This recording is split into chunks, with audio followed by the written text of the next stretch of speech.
Hi all, welcome to my channel. I'm Danita. I'm a freelancer, and this is what's happening.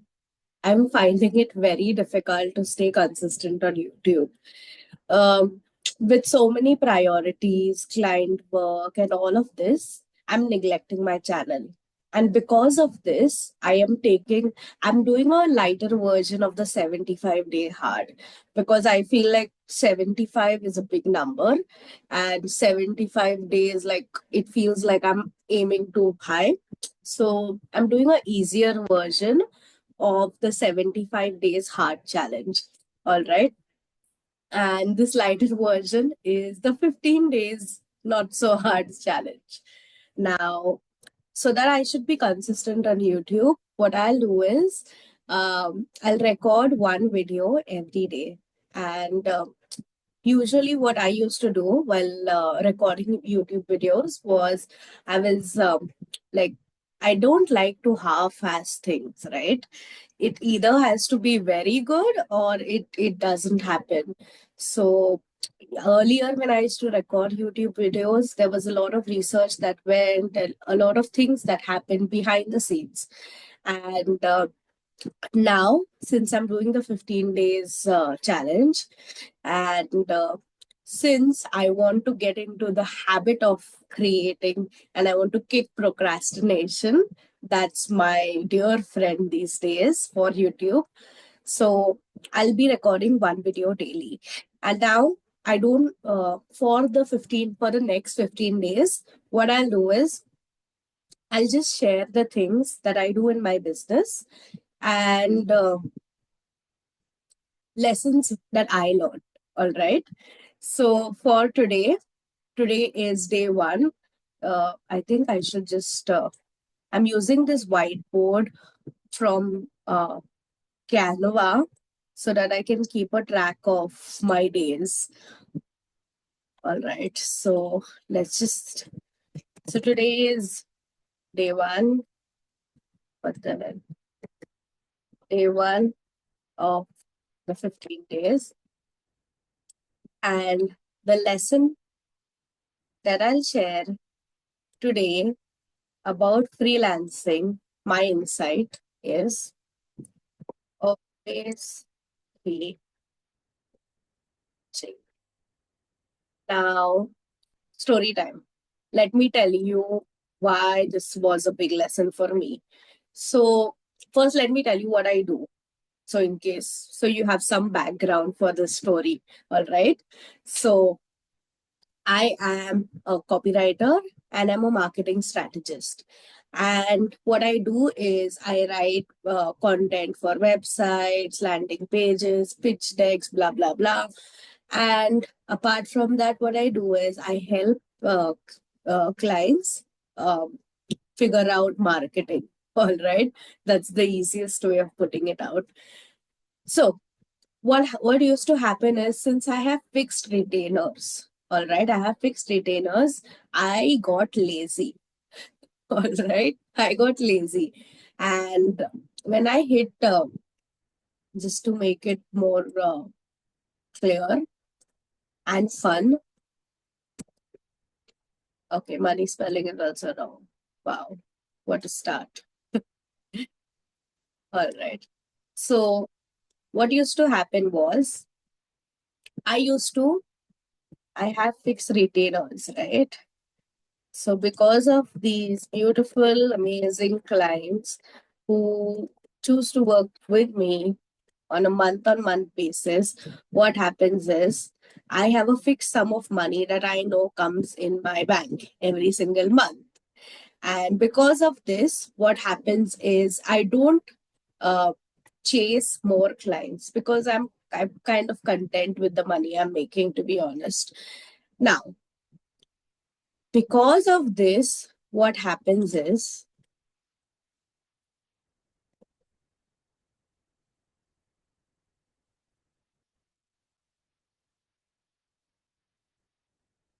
let's just say these are my clients. All right. Now, because all the money that I'm making is from retainers and comes from these people. Okay, I've never used Canva Draw, huh? So I'm just trying to be a little fancy. Because all the money that I'm making comes from these fixed retainers. What happens? What happens if one of this client goes away? When one of this client goes away, my income gets cut down, obviously, right? A chunk of my income is cut down. Now, if it is a low ticket project, it won't impact you a lot. But what if, let's just put numbers to it so you'll get perspective of what I'm trying to help you understand. So, assuming fictional numbers, all right, I'm not going to give you the real numbers. Assuming I make 30,000 per client, all right. So 30,000, 30,000, 30,000. And this comes up to 90,000. All right. Okay. 90,000. This comes up to 90,000. Right. Now, what happens when one of this client goes? This money is gone. Now, how much I'm making? Now, because this client has gone, I used to make 90, but now from 90, I moved to 60. And this is a big hit on my income, right? It is a big hit. Now, what happens? Because of this, what happens? My income suddenly was at 90. It was going 90, 90, 90, 90. And suddenly one client goes away. Life happens, right? People leave, clients come, clients go. That's how life is. So even your best retainers, sometimes situations might happen that they might choose not to continue with you. What happens after that? Boom, your income is affected. And because of this, what happens? You are suddenly at a new income level. But because of this new income level, two things happen. First, you have less money. Second, you're becoming desperate because you have more expenses. These are your fixed expenses and less money. And because of this, what happens? You don't have any pipeline, you don't have any customers, you again have to start marketing and searching clients from the scratch. Now, as you know, when it comes to marketing and getting clients and doing cold pitching and all of that, blah, blah, blah, blah, all that thing, it takes time, right? Even for the best of the person, this takes time. So when you start marketing, again, assuming even like, it takes 1 month, your time is lost. Your time is lost, your income is lost, and worse, emotionally, you are insecure. That's worse than having low income. All right. For me, that's worse than having low income. So, how do we avoid this? The moral of the story is always keep pitching. And when I say always keep pitching, I don't mean that you be, that typical salesman and say, buy from me, buy from me. I don't mean that. What I mean is, side by side, always keep on marketing yourself so that if tomorrow, if one client goes, you have a pipeline of customers who want to work with you. All right. So that's why always keep pitching.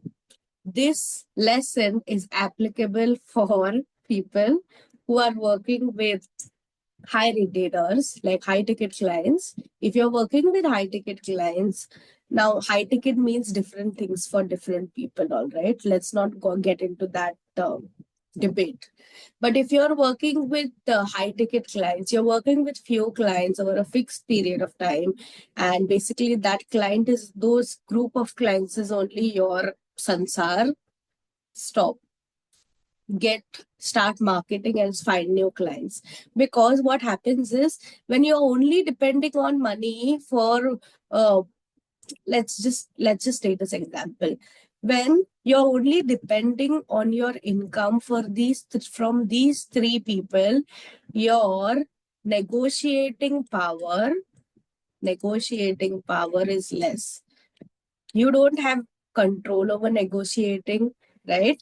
If that client says, "Arey yaar, I'm working with you from so long, I want a discount," or maybe my business is not going well, I want a discount, you will not be able to kick that client. You will not be able to say, "Sorry, boss, I can't. This is my price. If you want to work with someone with me, this is my price." You'll not be able to say that. Why? Because you're dependent on them for money, right? And you are stuck. You have to be like, okay, you have to accept bad clients. You have to accept whatever they say, you have to accept. So your negotiating power is less when you're working, when you don't have clients in your pipeline, when you don't have customers in your pipeline, your negotiating power is less. Now, let's switch scenarios.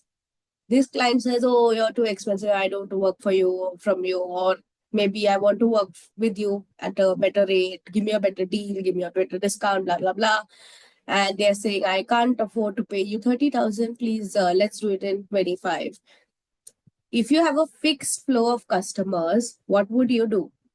If you would have customers in your pipeline, you would say, "Sorry, this is my rate. I think we should part ways." And you would respectfully eliminate that client from your business and go and find new clients. Now, when you have a pipeline of clients, finding new clients is not a problem, because you're not starting from scratch. Basically, you'll just reach to your pool and you'll tell, "Hey, I have 2 slots. If you want to work, let's have one-on-one." And within a week of losing this client, you will find a better replacement. And that's why you should always keep pitching. All right. So I hope this lesson was fun and you got some insights from it. Comment below so that I don't feel lonely.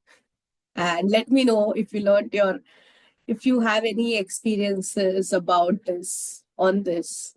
And like the button, hit the like button if you like this video. If you didn't like this video, hit the dislike button so I get your feedback. All right. And see you tomorrow for another video. I promise I'll like this 50 days thing. I will keep it up. All right. Even though Saturday, Sundays come, I will still post videos on Saturday, Sundays. So just to keep me motivated, just comment and, look forward to my videos every day. Bye bye. Take care.